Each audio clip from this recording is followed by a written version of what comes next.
Hey Insiders, we've got an important update about the Elevate Insider. We have decided to move away from Apple Podcasts to host the Elevate Insider after having technical difficulties and after realizing that we cannot serve our audience in the best way possible because Apple Podcasts hides a lot of information about the people who enroll in our paid for podcast, which enables us to not truly deliver all of the content, the PDFs, and the information that we want to deliver in a way that is easier to access for the people who invest in this podcast. We've decided to take control and utilize our own platform. So what does this mean for you? You will still be able to access the podcast just like before. When you enroll back into the Elevate Insider, we will give you a link. You can simply take that link and embed it into the podcast app of your choice, and you can still listen to the Elevate Insider through one of those apps. You will now directly get access through us. So this means that you can get direct links to your PDFs. You get earlier access to the podcast, which is now on Fridays, and it allows us to deliver the experience we know you deserve for this paid resource. To keep listening, you need to re-enroll using the link in the show notes. It's an easy process, and once you're in, you'll unlock special perks like early access to new episodes, exclusive content that you won't find anywhere else.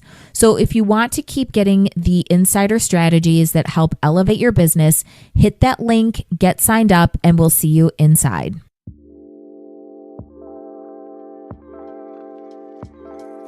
Hello and welcome to the Elevate Podcast. I'm your host, Patricia Nowakowski. I am a salon owner, educator, mindset, and leadership coach that helps salon owners go from overwhelmed and burnt out to motivated and empowered.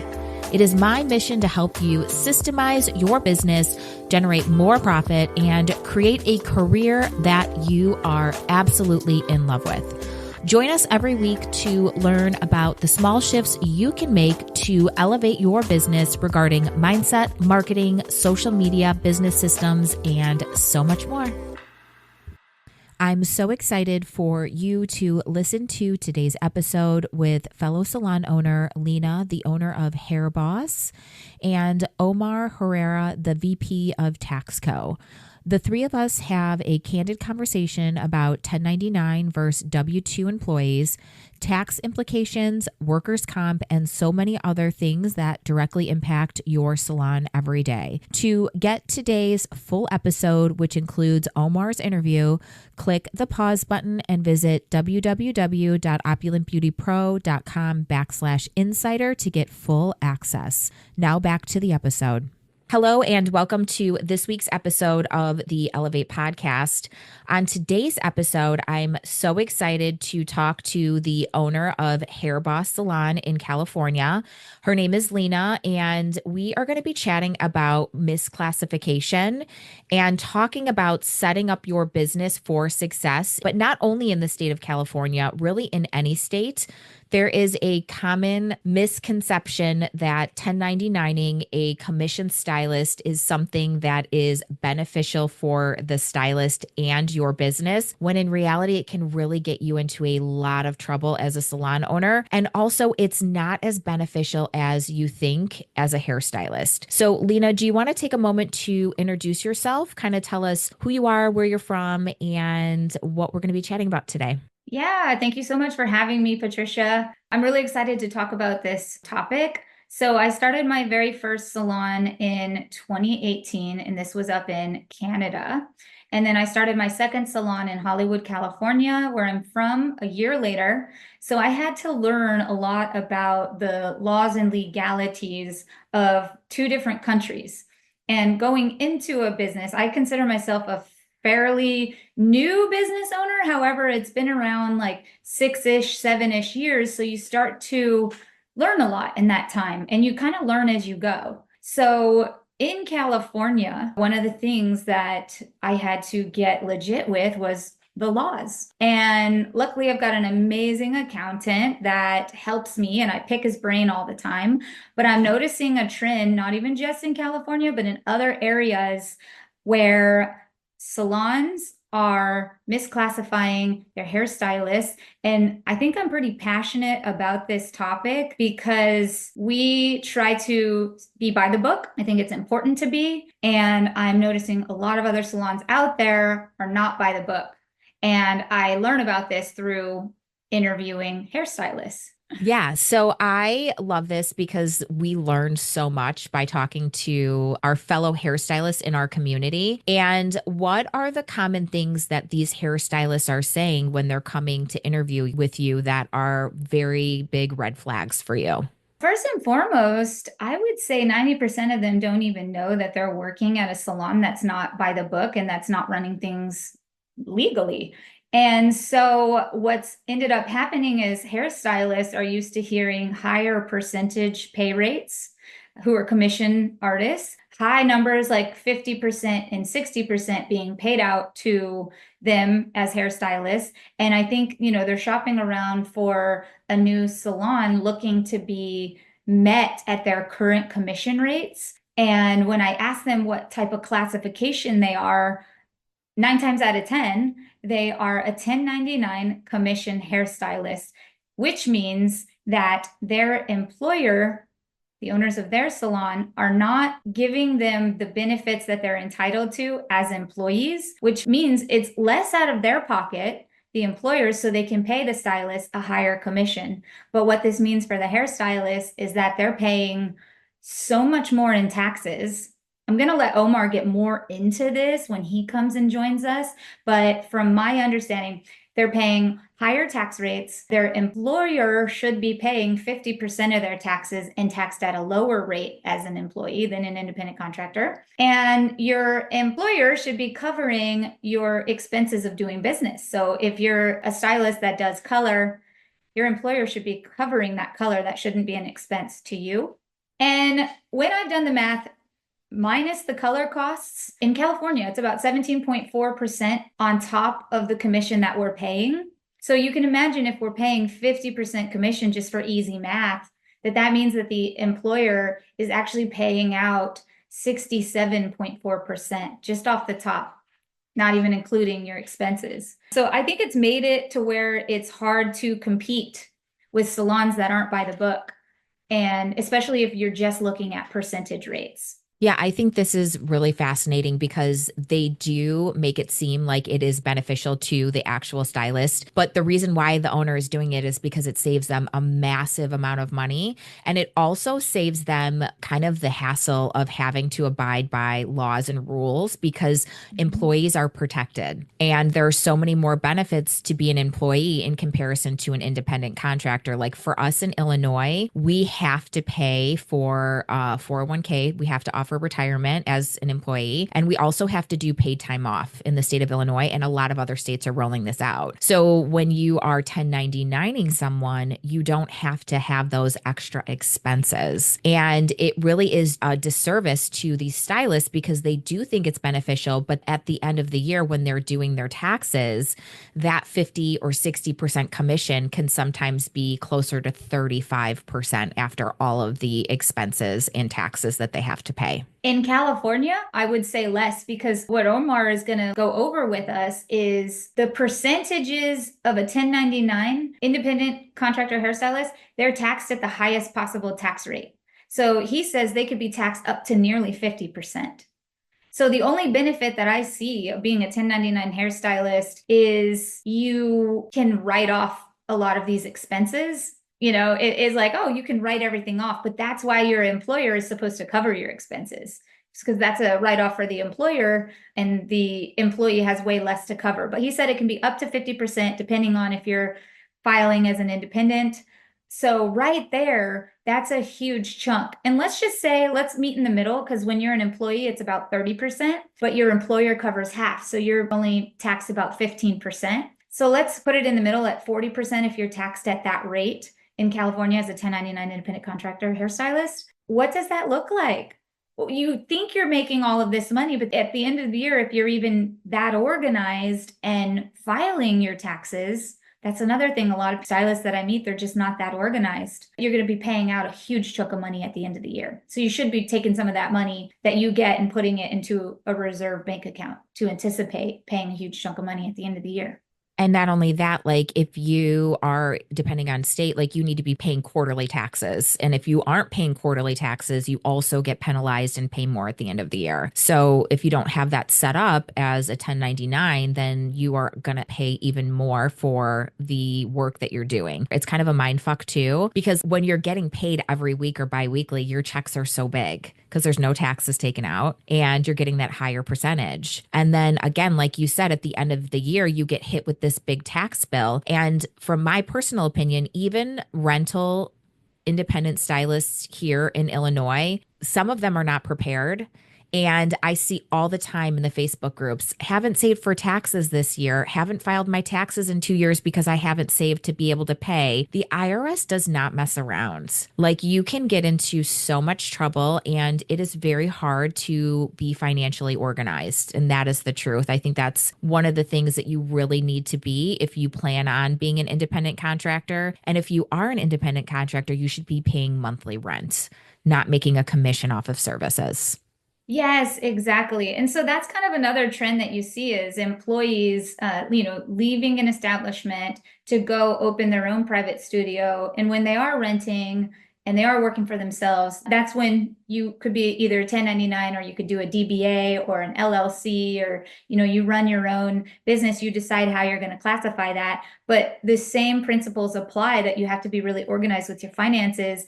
And I can't tell you the amount of stylists that I've seen boomerang back into a salon where we do that for them because we have an accountant that, takes out the taxes and we pay into their Social Security and their unemployment on every single paycheck. And we pay 50% of their taxes and it just gets filed directly to the IRS. So they don't have to worry about it, So I do see that trend of stylists not knowing what they're getting into and then coming back around and saying, that was a lot of work. I wasn't organized or business savvy enough. And you're somebody that you rent out suites, but you also have commission employees. Mm-hmm. So I don't know, do you see that back and forth at all, or you prepare them if they're transitioning? I just hired an independent stylist to come back to commission. She's actually starting in March because she was overwhelmed by the business side because not everyone is meant to be, there's so many pieces that you really need to juggle. And I see a lot of my suite owners who want to be a salon suite owner. They don't realize the amount of work and they end up going back to a commission salon. I've had a couple people do that. And I don't think people realize like it's not just picking up your business and then going to a chair rental or going to a salon suite and like expecting everything to run the same way and doing the same thing at the same capacity. You really have to elevate your capacity when you are an independent or a suite owner. You need to be on top of your marketing, client acquisition, client retention, social media, client experience. There's no freedom because people want to be taken care of immediately. There's no waiting for appointments. There's no not answering messages in a timely manner. It is a lot of work. And then on top of it, being financially savvy and being able to save for taxes is, I think, one of the main things that really puts people out of being an independent. Absolutely. And I'm just curious, like as a fellow salon owner, have you ever gotten this mindset of the pushback of, well, you're taking all my money. And it's like, I'm taking your money and paying it directly to the government, and I'm taking the money that comes in and distributing it amongst the marketing, amongst the support staff, amongst the supplies or labor workers when they need to come fix the dryer or the sinks. No other industry that I can think of has the mindset where the employees feel entitled to Mhm. 100% of the money that comes in. And it's so expensive to run a business, and especially a small business. It's such incremental profit margins. You and I were just talking about it. It can be anywhere from, on an average, 3 to 5%.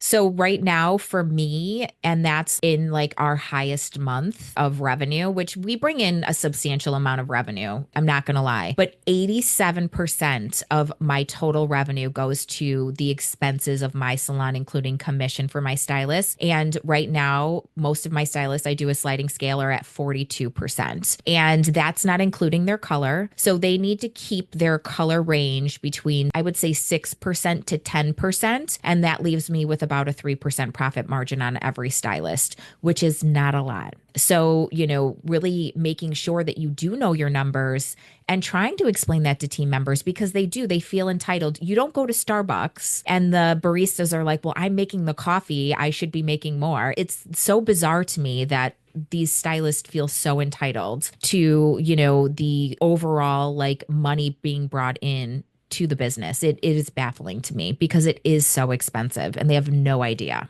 They have no idea the back end costs. Mm-hmm. And I really do like try to be somewhat transparent without, giving them privy information to like everything on my back end. But if someone's curious, or I think the knowledge is empowering, because I have sat down with my team before, or specific people, and said, if you want to see the margins, here's the margins, here's where the money is going. I show them a pie graph. And I'm just like, these are the percentages of how all this money is allocated, Mm-hmm. And when Yeah. you break it down, your employees are still making the biggest chunk of the pie. They really are. My manager does payroll, and there was an issue that we had with an employee who was like questioning how much I take home from my business, which is immediately, you're fired right there. If you're going to do that, I'm sorry, you can't do that. That's going to spread toxicity amongst the entire team. But there are times where I don't do hair a lot, that my stylists bring home way more than I do all the time. And it's not a huge profit making business. Like that's not, where salon ownership is for a lot of people. So being able to break down those numbers and really show the team, like, and I just did this in their last meetings, like, this is where everything is going. Like, this is my profit margin. And now that we're really staying on top of tracking our color, I had many stylists that were in the red that actually cost me money to be employed by me, which is like 2 more months of this, you're gone. Like there's no point in you being in my business if you're going to cost me money to be in my business. So I think being transparent helps. But again, going back to that 1099 and that rental, I want to call it like a myth. People think, well, I'll make so much more money if I go on my own. And in the reality, it is not more money when you break down the expenses and all of the things, especially the taxes. Lena, thank you. I think this is going to be a really great episode. I think there's so much information here, and I feel like this is definitely one of the areas where a lot of salon owners are lacking. It's insane. Yeah, it's salon owners that are lacking. It's also the lack of information that I think employees have for their employee rights. They just don't know. Mm-hmm. They have no idea, especially here in California. Things are so willy-nilly with industries, and it's so oversaturated. And I'm somebody who worked in this industry as a stylist before I ever owned my own salon, and I never knew any of this stuff, and I never utilized my employee rights, and I was never legit. And I always just thought this wasn't a real career or lucrative or something I could take serious, because it just seemed like flexible side cash, and I always had another job on the side the first 10 years of my career, just so I can have a paycheck and be filing taxes.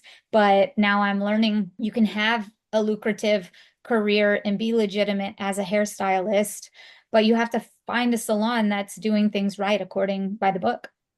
Yep, absolutely. Well put, Lena. Well, thank you everybody for having me on. It was really great talking with everybody, and Lena, we'll be talking soon, okay? Will be. Pleasure. Thank you, everyone.